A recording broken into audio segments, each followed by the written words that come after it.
Hello guys, আজকে আমরা যাচ্ছি ট্রেনে। আজকে আমরা একটা ইন্টারন্যাশনাল ট্রেনের ভ্রমণ দেব। ঠিক আছে, এই যে প্ল্যাটফর্ম, এই যে প্ল্যাটফর্মে যাত্রীরা অসুবিধা। আর কিছুক্ষণের মধ্যেই ট্রেন আমাদের ছেড়ে দিবে। তো এই যে পাহাড়ি অঞ্চলে কক্সবাজারে চট্টগ্রামে ট্রেনে প্যাসেঞ্জার কম, ঠিক আছে, আর আছে পিছনে শুধু এই কয়েকজনই।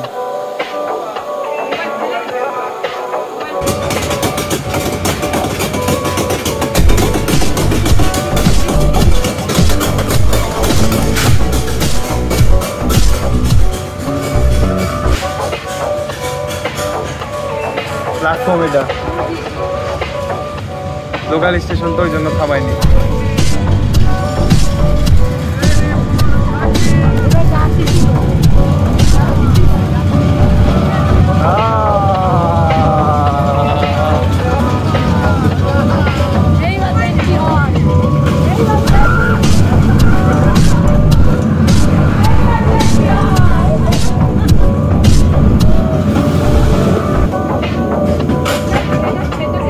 আমাদের ট্রেন জার্নি শেষ, ঠিক আছে, আমরা চলে যাচ্ছি, টাটা।